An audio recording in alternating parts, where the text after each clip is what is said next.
That one story podcast में एक बार फिर से आपका स्वागत है दोस्तों। तो दैट वन स्टोरी पॉडकास्ट जो कि एक सीरीज है द सिटी स्पीक्स चैनल की, जिसमें हम बात करते हैं उन महिलाओं के बारे में जिन्होंने अपनी लाइफ में बहुत कुछ किया है। अपनी लाइफ में एक अलग मुकाम हासिल करने वाली महिला की ज़िंदगी आसान नहीं होती। कहीं ना कहीं जो स्ट्रगल है वो स्टेप वन से ही शुरू हो जाता है, लेकिन कैसे उन स्ट्रगल्स को पार करते हुए किस तरह से अपनी पूरे जज्बे के साथ आगे बढ़ते हुए वो अपनी एक पहचान बनाती है, वो अपने आप में एक काबिले तारीफ जर्नी होती है। तो इन्हीं सभी स्टोरीज को संजो रहे हैं हम इस सीरीज में जिसका नाम है दैट वन स्टोरी। और आज भी किसी एक ऐसी ही महिला की दैट वन स्टोरी आपके सामने लेकर आए हैं। आज हमारे साथ हैं डॉक्टर शिवानी, जो कि वैसे तो एक डॉक्टर हैं, लेकिन इन्होंने न जाने कितनी जिंदगियों में खुशियां बिखेरी हैं, न जाने कितने लोगों को मुस्कुराहट दी है। नहीं नहीं नहीं, आप गलत समझ रहे हैं, मैं किसी डेंटिस्ट की बात नहीं कर रही। ये है आयुर्वेदा एक्सपर्ट डॉक्टर शिवानी, जो कि पिछले 26 सालों से अपने आयुर्वेदा के माध्यम से, पंचकर्म के माध्यम से लोगों की जिंदगी में खुशियां बिखेर रही हैं। तो मैम, आपका बहुत बहुत स्वागत है हमारे पॉडकास्ट पर। Hello Tanu, how are you? मैं बिल्कुल ठीक हूँ मैम, आप बताइए कैसे हैं? बस वेरी फाइन।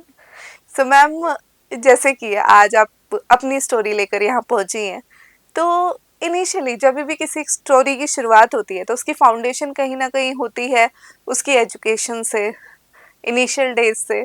सबसे पहले आपको मैं फ्लैशबैक में ही ले जाना चाहूँगी और मैं आपसे जानना चाहूँगी कि जब आप स्टडी कर रहे थे तो आपके सामने मल्टीपल ऑप्शंस रहे होंगे। आप कुछ भी बन सकते थे, कुछ भी कर सकते थे। डॉक्टर भी बनना था तो आप किसी भी फील्ड में बन सकते थे, बट आपने आयुर्वेदा ही क्यों चूज किया? एक मजे की बात बताऊं तनु, जी। जब मैं 10th में थी तो आई आस्क्ड माय फादर कि I want to choose my profession as a lawyer, okay. And that was in the I think in 90s, 91 92। Okay. At that time lawyer, एक लड़कियां लॉयर नहीं हुआ करती थी। तो सेम माय फादर सेड कि भाई लॉ में आप कैसे जाओगे, जबकि मेरा बहुत मन था कि I should be a lawyer. Okay. Then again, by family force, I took medical. I did there well. I got admission in government college, Shri Krishna Government College, Kurukshetra. Okay. So there I studied my graduation. After graduation, I was not at all clear about my career, where it will go. Okay. Then after graduation in 99, I got married. Okay. I was preparing for my MD, but I was not at all serious कि भाई MD भी करना है. I just got ठीक है जी, शादी हो गई. अब शादी हो गई, बच्चे हो गए. अब सोचे हम कहाँ हैं, where we are standing. तब दिमाग क्लिक करा कि नहीं, I should do something. So I was married to a husband. My husband name is Rahul and he is CA. Okay. So getting married in a non-medical family, and again getting my mindset ki how I will work now. I asked them कि let us open a clinic, but they refused okay. कि हमारे घर की बहू बाहर नहीं जाती है. Again, I got my first delivery done. I got a baby girl. So again एक कुलबुलाहट होती है ना, यार कुछ तो करना है, हम क्या कर रहे हैं. And I was just plain BMS at that time. Okay. Not at all specified कि what is my line, मुझे जाना कहाँ है. हमारे जैसे सबके घरों में आगे कच्चा होता है ना, तो एक चीज था कि जाना तो है नहीं बाहर. आई जस्ट आस्क्ड देम कि आप एक काम कीजिए, मेरे 2 शेड डाल दीजिए. Okay. Let me start from there. अगर कुछ हुआ तो आई विल डू, और if I am a failure I won't even step up. So again started with new, I think I should say कुछ नया वो लेके कि चलो ये बच्ची आई है, इसके उससे मैं शायद कुछ कर सकूं. वहां से मैंने काम शुरू किया. धीरे धीरे करके शेड से फर्स्ट ईयर में 2 कमरे डाले, 2 कमरों में काम शुरू किया. वो क्या काम था बेसिकली उस टाइम आप बेसिकली क्या? I started my clinic. Okay. Clinic plus I think maternity home type in okay. just 2 rooms. I started that. Okay. Then I asked my father-in-law, I want drawing room, because I want to make OT. Okay. Because starting I started with my normal deliveries, but since some cases turned into cesareans, so I need an OT over there. So I asked them to give me a drawing room so that I can convert it into OT. First they refused, but I am adamant. I think I am adamant. So they all then cooperated with me with some नोक झोंक घर में होती है. बिल्कुल. Still, then my journey begins. From this step, I think my journey began in 2004. 2004. Okay. Then in 2004, my husband and me made a decision to make whole house to convert it into nursing home because oh wow, मतलब जहाँ 2 कमरों के लिए भी आपको एक बार के लिए फाइट करना पड़ रहा था. यू हैव टू लाइक लोगों को अंडरस्टैंड कराना पड़ रहा था why you why want it. yes who I और am, मतलब ये क्वेश्चन मैंने अपने आप से पूछा, मैं क्या हूँ.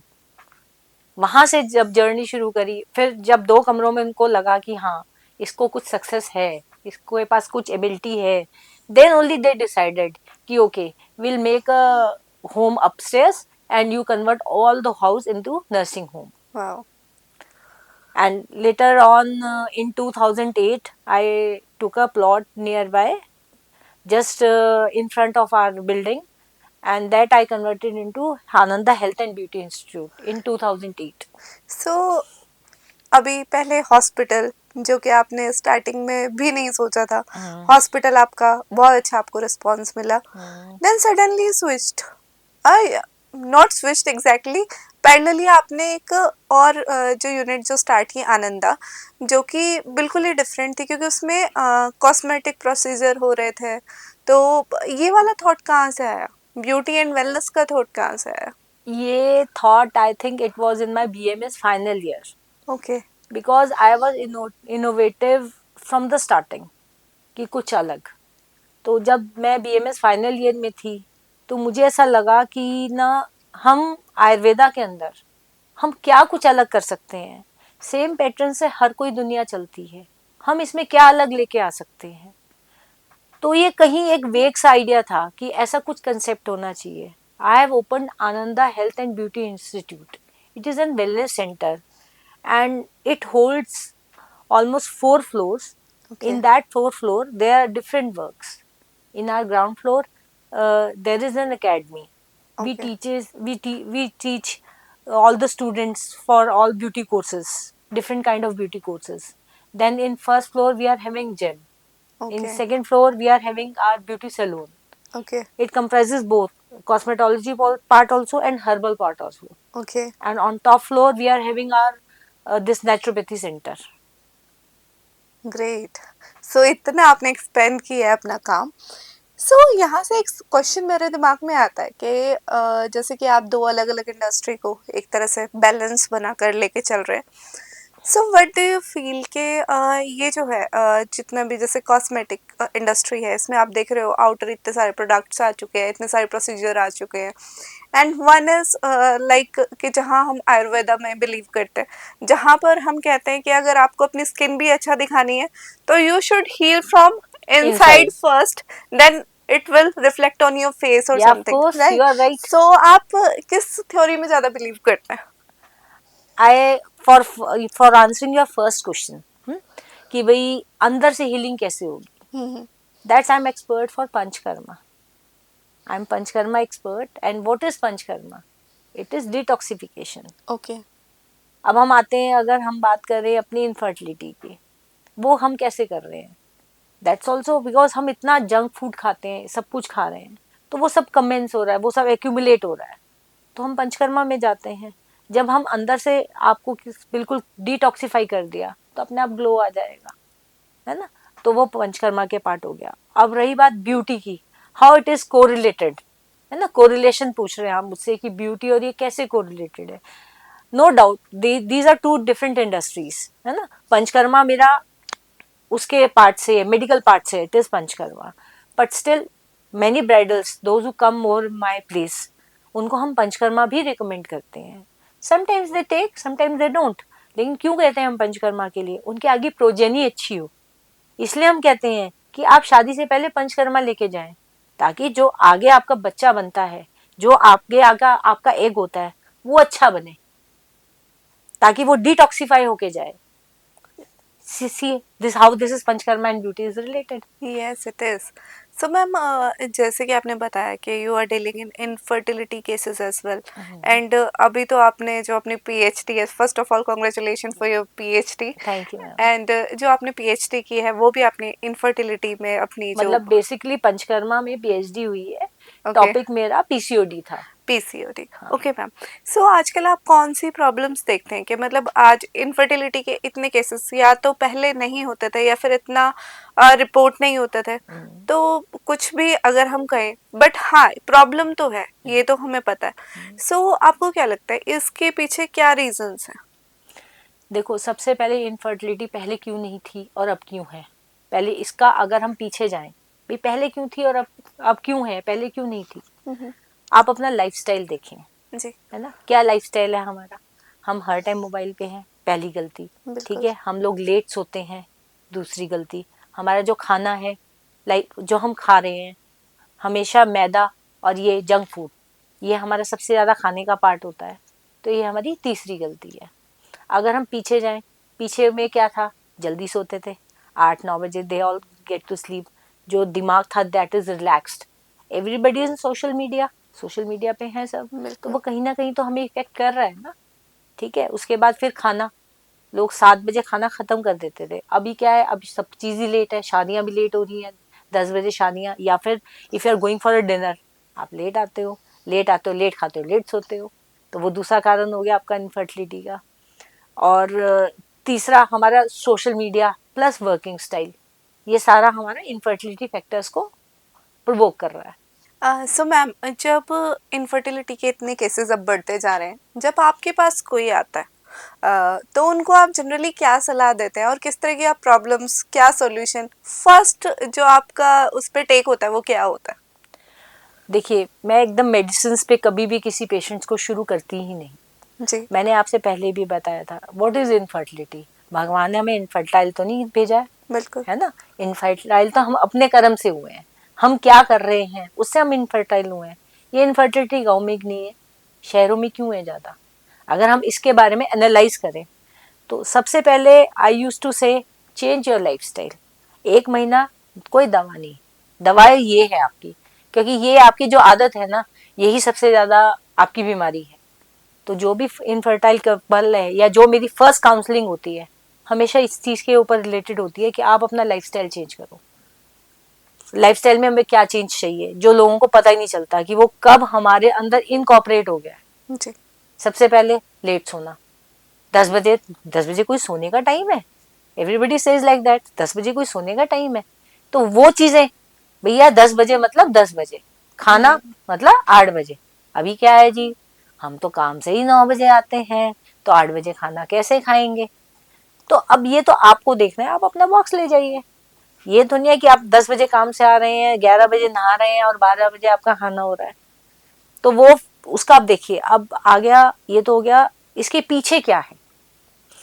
आयुर्वेद क्या कहता है कि जो हमारी बायोलॉजिकल रिदम है वो हमारी खराब हो जाती है अगर हम खाना ही 12 बजे खाएंगे। उसकी डाइजेशन कब हो, क्योंकि 4 बजे हमारी बॉडी क्लिनजिंग करनी शुरू कर देती है। तो उसको जो क्लिनजिंग करने के लिए, और क्लिनजिंग का क्या मतलब है, क्लिनजिंग कब होती है, जो हम खाना खाते हैं, जो उसका लास्ट पार्ट है, जब वो बनेगा तब क्लिनजिंग होगी ना। बिल्कुल उससे पहले उसने अपना सार भाग बनना है। सार भाग क्या है, हमारा ओज। ओज बनेगा। ओज क्या है हमारा, फीमेल्स में हम बोलते हैं उनका ओवम, और मेल्स में हम बोलते हैं उनका स्पर्म। वो ओज भाग कब बनेगा, जब पूरी मेटाबॉलिज्म ठीक होगी। जब वो मेटाबॉलिक साइकिल ही आपकी डिस्टर्ब है, तो वो पार्ट बना ही नहीं। वो बात बना नहीं तो आप थके थके रहते हो। जब आपकी नींद नहीं पूरी होगी, आप रात को लेट नाइट फोन देखे जा रहे हैं, है जी ना, आपको नहीं पता कि वो आपका एनिमी कैसे आपके अंदर घुस गया जी है ना। नींद नहीं आ रही है जी, पिल्स खा रहे हैं, एक और एनिमी आपने अंदर घुसा लिया, तो फोन हो गया, एक पिल्स का एनिमी घुस गया अंदर, है ना। तो ये धीरे धीरे धीरे धीरे करके आपको इनफर्टाइल बना रहा है। मेरी तो यही सलाह रहेगी कि सबसे पहले, before going to a doctor, सबसे पहले change your life style.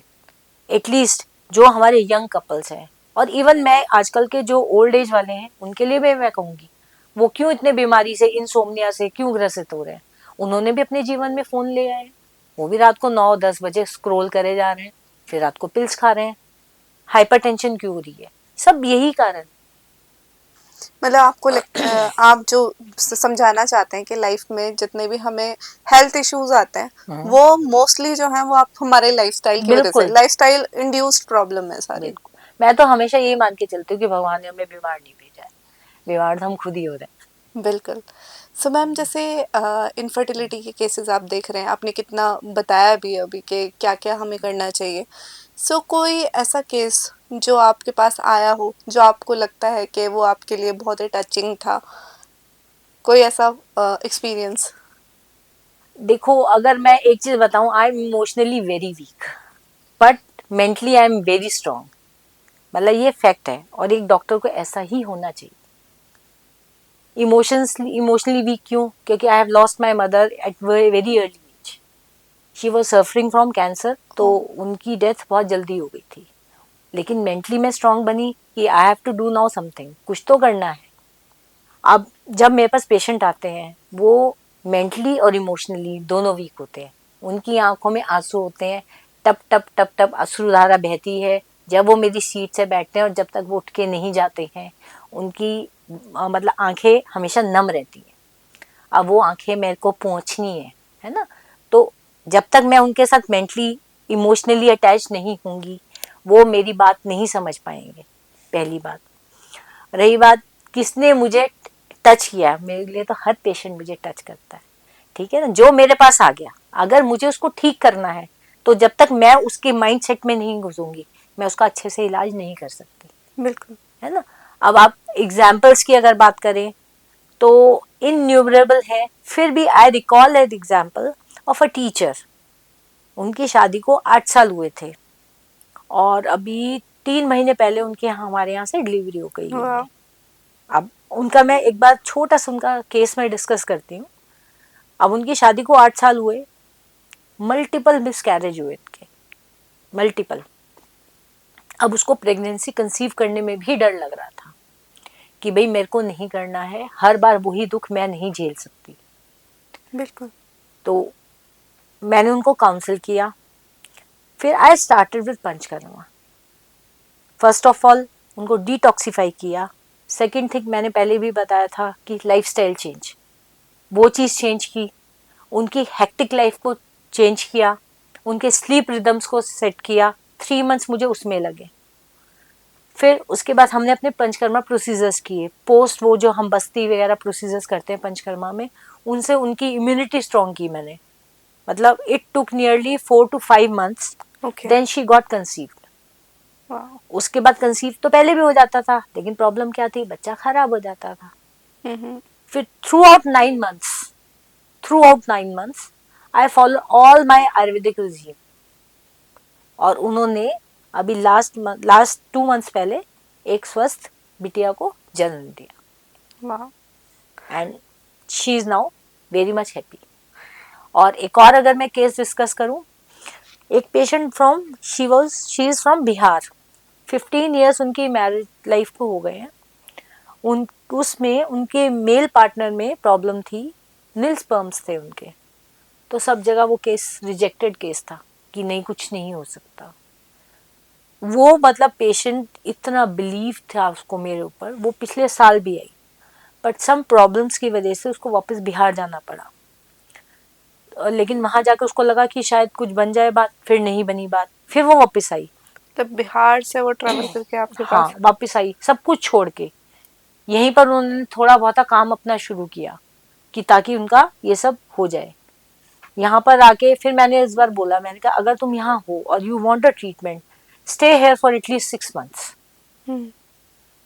6 months में उनको 5 months के अंदर she got conceived, now she is 7th month pregnant. वाह। सो कहीं ना कहीं मैम हम अंदाज़ा भी नहीं लगा सकते जो कि इस तरह की प्रॉब्लम से जूझते हैं, जिन्होंने लाइफ में एक बहुत बड़ी खुशी जो है जो उसको चेस कर रहे हैं बट उन्हें वो खुशी नहीं मिल पा रही, क्योंकि एक परिवार का कंप्लीट होना बहुत बड़ी बात होती है। घर में जब तक बच्चे नहीं होते तो लगता है कि कुछ इनकम्प्लीट है। ऐसा हम सोचते हैं, आपको लगता है बड़े शहरों में they are DINKs, dual income with no kids, लेकिन नहीं ऐसा सोचते हैं ना, लेकिन नहीं, एक लाइफ एक टाइम के बाद ना उनको भी ऐसा लगता है। तो मैं तो यूथ को ये कहूंगी कि टाइम रहते ही संभल जाए। जी। अगर टाइम बीत गया फिर कुछ भी नहीं हो सकता। देन यू बिल्कुल। Have to go for IVF and all. और उसके बाद देखो एक और चीज मैंने देखी है, आईवीएफ से आप ये नहीं कह सकते कि बहुत अच्छी प्रोजेनी होती है। हम समाज को क्या देके जा रहे हैं, जो हम ऑफस्प्रिंग्स प्रोड्यूस कर रहे हैं उनकी क्वालिटी भी तो अच्छी होनी चाहिए ना, बिल्कुल। है ना। हमने उनको वो तो नहीं बनाना कि डकैत तो नहीं बनाना है ना, एक बिल्कुल। अच्छा, एक समझदार, एक साइंटिफिक आदमी बनाना है। तो वो सब चीजें ना टाइम से होनी चाहिए। आजकल लेट मैरिजेस एक बहुत बड़ी समस्या हो गई है। लेट मैरिजेस में क्या रहता है कि लड़कियां मानती नहीं है, they are all career oriented. अरे मैंने कैरियर नहीं बनाया, मेरी 23 साल की उम्र में शादी हो गई है, तो क्या मेरा कैरियर नहीं बना है? तो अगर आपके अंदर विल पावर है, विल पावर अगर है तो आप सब कुछ कर सकते हो। बिल्कुल। अगर विल पावर नहीं है तो कुछ भी नहीं होगा, फिर चाहे आपकी शादी 35 में हो या 40 में हो। जी। तो ये भी एक बड़ा फैक्टर है हमारी इनफर्टिलिटी का। यही मैं आज के यूथ से कहना चाहूंगी कि टाइमली शादी हो, टाइमली शादी हो, टाइमली बच्चे हो और अपनी लाइफ को एंजॉय करो। अगर हम शादी ही 35 या 40 में करेंगे, हमारे बच्चे 20 साल की उम्र में 60 में होंगे, तब तक तो आप लटके मिलोगे, क्योंकि आपने अपना लाइफस्टाइल तो बदलना नहीं है। बदलोगे तो कुछ बनोगे। बिल्कुल। सो बहुत मतलब आपसे बात करके समझ आ रहा है कि लाइफ को आजकल हम किस तरफ लेके जा रहे हैं और ये क्या होनी चाहिए। जो आपके मैसेजेस हैं बहुत हद तक बहुत ही ज़्यादा इंस्पायरिंग भी कह सकते हैं, या फिर अगर कोई आपकी जो एडवाइस को आज अडॉप्ट कर लेगा यहाँ से तो वो बहुत कुछ अपनी लाइफ में बदल भी सकता है। एक और चीज़ मैंने टर्म आपके मतलब आपके बारे में बड़ा सुनी कि आप एक और ट्रीटमेंट देते हैं, दैट इज गर्भ संस्कार। तो व्हाट इज दिस, मतलब उसमें क्या होता है? आपने 16 संस्कार सुने होंगे, सुने हैं? नहीं। 16 संस्कार होते हैं। ओके। उसके अंदर हमारा एक गर्भ संस्कार आता है। अभिमन्यु की कहानी आपने सुनी है? जी बिल्कुल सुनिए। अभिमन्यु कैसे गर्भ में सब सुन गया था, सब सीख गया था ना, जी। लेकिन लास्ट वाला नहीं सीख पाया ना, क्योंकि बिल्कुल। उसकी माताजी सो गई थी। जी। उन्होंने जो उस चक्रव्यूह को तोड़ने का वो रचना है वो नहीं सीख पाए वो जी। अभिमन्यु। तो अब अब हम अपने पुरानों पे चलते हैं। गर्भ संस्कार तो तब भी था ना। क्यों हम कहते थे माताओं बहनों को कि आप अच्छी चीजें सुने, ये सब फेक तो नहीं है ना। बिल्कुल। हम क्यों नहीं कहते no you go for a rock star, आप रॉक स्टार सिंगिंग सुने। हम क्यों कह रहे हैं कि आप ये शांत चीजें सुने, है ना, या विष्णु सोच सुने, या गर्भ रक्षक मंत्र जपे, या गायत्री मंत्र करें। इसका मतलब है कि जब बच्चा माँ के गर्भ में आ जाता है उसके काम तो तब से ही है, बिल्कुल। ही इज एक्टिव, है ना। हम बोलते हैं कि गर्भिणी को ऐसी बातें नहीं सोचनी चाहिए जो उसकी मानसिकता को खराब करे, ऐसे भाव मन में नहीं लेके आने चाहिए। That's all are based on a garbh sanskar. हम यहाँ पर गूंज के नाम से गर्भ संस्कार क्लासेस चलाते हैं अपने यहाँ। वो जो हमारी एएनसीज है उनको हम कोई चार्जेस नहीं लेते हैं। उसमें हम क्या करते हैं, step by step, month wise month, जैसे जैसे गर्भ की ग्रोथ होती है उसके अंदर जो संस्कार आने चाहिए उनको हम बाहर से इनकॉर्पोरेट करने की कोशिश करते हैं। एक इसके अंदर आता है वूम टॉक, हम अपने बच्चे को कैसे फील कर सकते हैं, कैसे उससे बातचीत करें, ये भी हमारा गर्भ संस्कार के अंदर आता है। और ओके। एक और चीज आपको बताना चाहूंगी, हम यहाँ पे स्वर्ण प्राशन संस्कार भी करते हैं। अब स्वर्ण प्राशन किस लिए करते हैं, और ये मैं अपने एक्सपीरियंस से बताती हूँ। मैं स्वर्ण प्राशन अपने हॉस्पिटल में पिछले 12 साल से करा रही हूँ। व्हाट इज स्वर्ण? स्वर्ण प्राशन संस्कार में क्या रहता है कि पुष्य नक्षत्र के दिन हम स्वर्ण भस्म से दवा प्रिपेयर करते हैं, और यह दवा 0 से लेके 16 साल के बच्चों को हम पिलाते हैं। अब इसका फायदा क्या है? इसका ये फायदा रहता है, एक तो बच्चे की इम्यूनिटी बढ़ती है, पहली बात, उसकी बौद्धिक क्षमता, मेंटल पावर बढ़ती है, तीसरा उसकी स्ट्रेंथ बढ़ती है। और ये रिटन है और प्रूव्ड है, सब आयुर्वेद बुक्स में लिखा है और प्रूव मैं दे रही हूँ क्योंकि मैं करा रही हूँ। और मैंने अपने यहाँ बच्चों की ओपीडी, जैसे मैं इवन चाइल्ड ओपीडी भी देखती हूँ, तो जो बच्चे इतने बीमार रहते थे उनमें अपने आप इम्यूनिटी आने लगी है, बहुत ज्यादा कम मतलब बीमार रहने लगे हैं। तो एक माँ बाप को क्या चाहिए कि बच्चे मेरा बच्चा उनके। बीमार ना रहे। राइट। सबसे ज्यादा मतलब माओ को या बाप पिताजी को क्या खलता है कि यार मेरा बच्चा बीमार, बिल्कुल। है ना। तो इसलिए गर्भ संस्कार भी कराएं और स्वर्ण प्राशन भी कराएं अगर आप ये चाहते हो कि आपका बच्चा हेल्दी रहे। सो क्या प्रोसीजर होता है इसमें, क्या आप किस तरह के मेजर्स लेते हैं? किसके लिए आप पूछ रहे हैं? जैसे गर्भ संस्कार के गर्भ लिए। गर्भ संस्कार का 10 वीक्स से शुरू हो जाता है। 10 वीक्स के बाद हम जो फीटस होता है, फीमेल फीटस होता है, उसमें जान आनी शुरू हो जाती है। 10 वीक्स से लेके 36 वीक्स तक हम गर्भ संस्कार कराते हैं। इसके अंदर हमारा सेट ऑफ एक पूरा फॉर्म वो बना हुआ है जिसके अंदर म्यूजिक थेरेपी भी रहती है, Okay. योगा भी रहता है, प्लस मंत्र उच्चारण रहते हैं और वर्चुअल, ये 4 सेट ऑफ कंप्लीट सिस्टम है इसका। ओके। सो मतलब कितना अलग तरीके से आप आजकल की प्रॉब्लम्स को जो है डील करना सिखा रहे हैं। आजकल लोगों में कितना सारा स्ट्रेस, एंजाइटी और बहुत सारी ऐसी प्रॉब्लम्स जो आपको पहले सुनने को नहीं मिलती थी, आजकल बहुत सारी प्रॉब्लम्स ऐसे ही सुनने को मिलती है। सो आपको क्या लगता है कि जो आयुर्वेदा है उसके थ्रू इनको कैसे डील किया जा सकता है?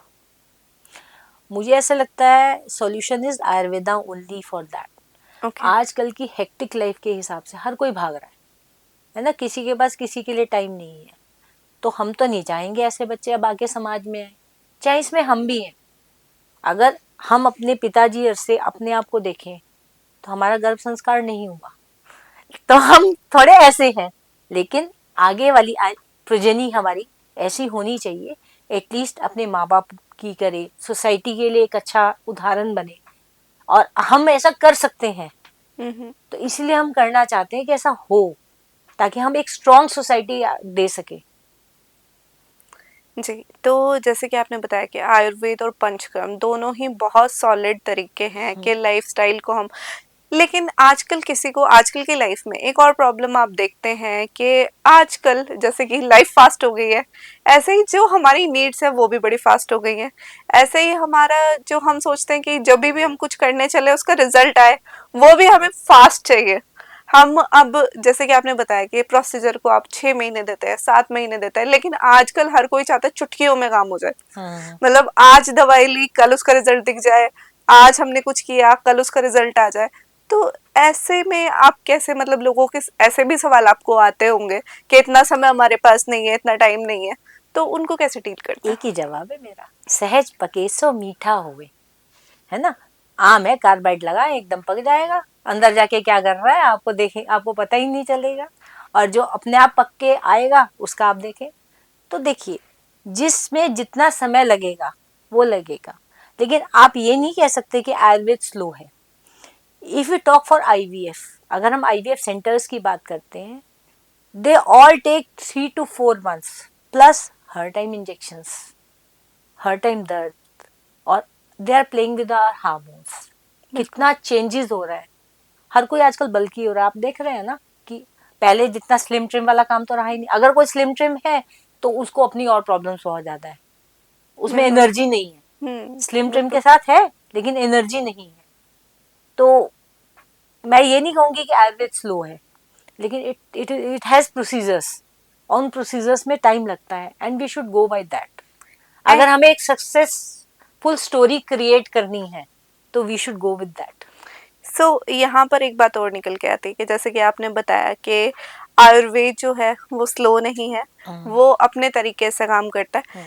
लेकिन अगर हम रिजल्ट की बात करें तो व्हाट डू यू फील के जो आज का एलोपैथी है, इनके जो रिजल्ट हैं वो लॉन्ग लास्टिंग है या फिर आयुर्वेदा के रिजल्ट लॉन्ग लास्टिंग है? देखिए, इमरजेंसी में I think allopathy, you should follow allopathy.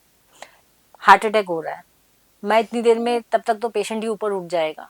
मैं ये नहीं कहती, मैं एलोपैथी के बिल्कुल भी खिलाफ नहीं हूँ, बिल्कुल भी नहीं, ठीक है ना। Emergency dealing, go with allopathic. Lifestyle, go with Ayurveda. बिल्कुल। सो मेडिसिन की अगर हम बात करें, मेडिसिन की भी बात करें, मतलब one should follow, I think regular routine में फॉलो आयुर्वेदा। अच्छी कंपनीज की, अच्छी ब्रांड की, अच्छी एफिकेसी की मेडिसिन फॉलो आयुर्वेदा, अगर आपको लॉन्ग लास्टिंग जीना है। सो आयुर्वेदा भी अगर हम बात करें तो आजकल हर चीज में मिलावट आ गई है। ये आप भी बिलीव करेंगे कि बिल्कुल। एक टाइम पे अगर हम ये कहें कि हम अपने प्लांट से कोई पत्ता तोड़ के उसके उसको डायरेक्ट कंज्यूम कर रहे हैं जिसके कुछ हेल्दी बेनिफिट्स हैं, या फिर हम मार्केट से कोई पाउडर लेकर खा रहे हैं, उसमें अभी अगर हम देखें तो बहुत ज्यादा ट्रस्ट इश्यूज आ चुके हैं। ट्रस्ट इशू आ चुके हैं। बहुत ज्यादा हमें लगने लगा है कि हम जो कंज्यूम कर रहे हैं, is it okay in form, is it इसमें सब कुछ वैसा ही है जैसा हमें ओरिजिनली चाहिए। तो इस टाइम पर इसके लिए क्या किया जाना चाहिए, क्या सजेस्ट करेंगे आप? देखो, सोसाइटी में इस टाइप की चीजें तो हो ही रही हैं। अगर हम एक अश्वगंधा पाउडर की बात ही करें, आजकल हर कोई डॉक्टर बन गया है। मैं अश्वगंधा खा रही हूँ, तुम भी क्यों नहीं खा रही हो, है ना? इसीलिए आयुर्वेद बदनाम है। कोई ये तो नहीं कहता ना, मैं पीसीएम की 4 गोली खा रही हूँ, तुम 6 क्यों नहीं खा रही हो। बिल्कुल। ऐसा नहीं कहते ना, क्योंकि वहां डर लगता है। अब मैं बताती हूँ क्यों डर लगता है। एलोपैथ की हर गोली का साइड इफेक्ट है। जी। उनकी एक एनसाइक्लोपीडिया बनी हुई है कि अगर हम रेंटक लेते हैं उसका ये साइड इफेक्ट है, अगर हम पीसीएम लेते हैं इसका ये साइड इफेक्ट है। आयुर्वेदा की किसी दवा का साइड इफेक्ट नहीं है। उसकी कोई एनसाइक्लोपीडिया नहीं बनी हुई है कि भैया अश्वगंधा आपने खाया तो आपका ये हो जाएगा। आपने अगर सपोज स्टावरी ली या कोई भी ड्रग, एनी ड्रग, उसका कोई साइड इफेक्ट नहीं है। इसलिए everybody is becoming a doctor. बिल्कुल। लेकिन अगर आप वही तो कह रही हूँ कि आप एलोपैथी की प्रिस्क्रिप्शन अपने आप नहीं लिखोगी। क्यों बिल्कुल। नहीं लिखोगी? आपको डर लगता है राइट। कि अगर मैंने एंटीबायोटिक खा ली, मैंने पेन किलर खा लिया तो मेरी किडनी खराब हो जाएगी, है ना? तो इसीलिए ये मार्केट के अंदर 100 कॉल डॉक्टर्स या फिर अपने आप जनरेट हो गए हैं। अगर आप किसी अच्छे डॉक्टर से अपनी अपनी प्रिस्क्रिप्शंस अच्छे से लिखवाते हो तो मजाल है जो आपको ये नुकसान कर जाए। आप मुझसे ही बोल रही हैं कि ये पत्ता मैं खा लूं, क्यों खाएंगी आप ऐसे पत्ता? जी। बिना पूछे तो नहीं खाएंगी ना। राइट। आप पीसीएम बिना पूछे तो नहीं लेंगी किसी से। बिल्कुल। आपको जरूरत होगी तभी आप लेंगी ना। सेम आयुर्वेद इजी है, इसीलिए हर कोई कहता है कि मैं आयुर्वेदज्ञ बन गया हूँ, मैं अपने आप अश्वगंधा किसी को भी प्रिस्क्राइब कर सकता हूँ। पर ये तरीका नहीं है। अगर हम तरीके से उसको फॉलो करें तो इससे अच्छा कुछ भी नहीं है। So everybody have a different need, जैसे कि आपने बोला, तो उस नीड्स के अकॉर्डिंग असेस करके तभी आयुर्वेद जो है वो तभी अप्लाई। फॉलो करना चाहिए। इसीलिए आयुर्वेद को बदनाम कर दिया है कि भाई हर कोई डॉक्टर बन गया है। लेकिन किसको कितना खाना है, कितने दिन तक खाना है, ये तो एक अच्छा डॉक्टर ही बता पाएगा ना। एक अच्छा आयुर्वेदज्ञ ही बता पाएगा। बिल्कुल। सो मैम, जैसे कि आज हमने आपसे इतनी सारी बातें की, बहुत सारी नॉलेज भी ली, और अभी जितने भी लोग हमें देख रहे हैं, सुन रहे हैं, उनके लिए आपका क्या मैसेज होगा आज? मेरा मैसेज सोसाइटी को तो यही रहेगा कि we should roll back to our basics. मैंने जैसे पहले भी बताया था कि we should change our lifestyles. जैसे आपने काफी टाइम पहले देखी होगी ना, चाइनीज ऐप आती थी या चाइनीज एक एड आती थी कि कोई आपस में बात नहीं कर रहा है, एवरीबडी इज ऑन फोन। तो वो चीज अब मेरे को यहाँ इंडिया में देखने को मिलती है। मैं यहाँ शहर में अगर जाती हूँ कहीं तो मतलब मेरा यही ध्यान होता है कि अगर मैं किसी से सामान भी मांग रही हूँ ना, वो सामान कम, एक हाथ में तो फोन होता है और एक हाथ से सामान निकाल के दे रहा है। तो क्या हो रहा है, कस्टमर को ये चीज अच्छी थोड़ा ना लगती है। तो बिल्कुल। सेम सेम चीज जब हमें वो सिंपल सी चीज अच्छी नहीं लग रही है तो हमारी बॉडी को कैसे अच्छी लगेगी? मैं तो अपनी बॉडी की ही बात कर रही हूँ ना, कैसे अच्छी लगेगी? हमने तो उसको नजरअंदाज कर दिया। हम उसकी जरूरत के टाइम में कुछ भी नहीं कर रहे हैं। ठीक है, तो वो हमारी हर चीज को है। मैं खाली इनफर्टिलिटी की बात नहीं कर रही हूँ, मैं टोटल उसकी बीपी, शुगर, थायराइड, है ना, हमारा मोटापा, हर चीज हमारे फोन से है। आप उसको एक साइड रख दीजिए, आपकी बीमारियां एक तरफ हो जाएंगी। यही मैसेज है मेरा सोसाइटी के लिए। Thank you. तो बहुत खूब मैसेज आज आपने दिए, इतनी सारी नॉलेज आपने दी। सो बहुत बहुत थैंक यू आपका हमारे पॉडकास्ट पर आने के लिए और इतनी सारी नॉलेज स्प्रेड करने के लिए। दोस्तों, आज हमने जाना कि किस तरह से अगर आपको अपनी लाइफ को अच्छा चलाना है, बहुत अच्छे से अपनी ज़िंदगी को उस तरह से जीना है जिस तरह से हमारे पेरेंट्स या फिर हमारे ग्रैंड पेरेंट्स जिया करते थे, या उससे भी पहली जनरेशन जिया करती थी, जबकि बहुत ही हेल्दी होते थे सभी। और जो आजकल प्रॉब्लम जो अब संज्ञान में आ रही है, देखने को मिलती हैं, पहले नहीं होती थी, डिप्रेशन, एंजाइटी, अगर इन सभी चीज़ों से बचना है तो सबसे पहले अपना लाइफस्टाइल सही करना पड़ेगा। तो बैक टू बेसिक्स, जैसे कि मैम ने कहा, अगर आप वो अडॉप्ट कर लेते हैं तो आप सच में अपनी जिंदगी को संवार सकते हैं। तो ये था हमारा आज का podcast that one story series में, जो कि आपके लिए लेकर आए थे मरीना वॉक और ट्रांसफर्ड करियर कंसल्टेंट। फिर अगले पॉडकास्ट में होगी ढेर सारी बातें किसी और पर्सनालिटी के साथ। ऐसे ही आपको बहुत सारी नॉलेज जो है मिलेगी। सो दोस्तों, ऐसे ही फॉलो करते रहिए चैनल द सिटी स्पीक्स और जानते रहिए नेक्स्ट गेस्ट के बारे में।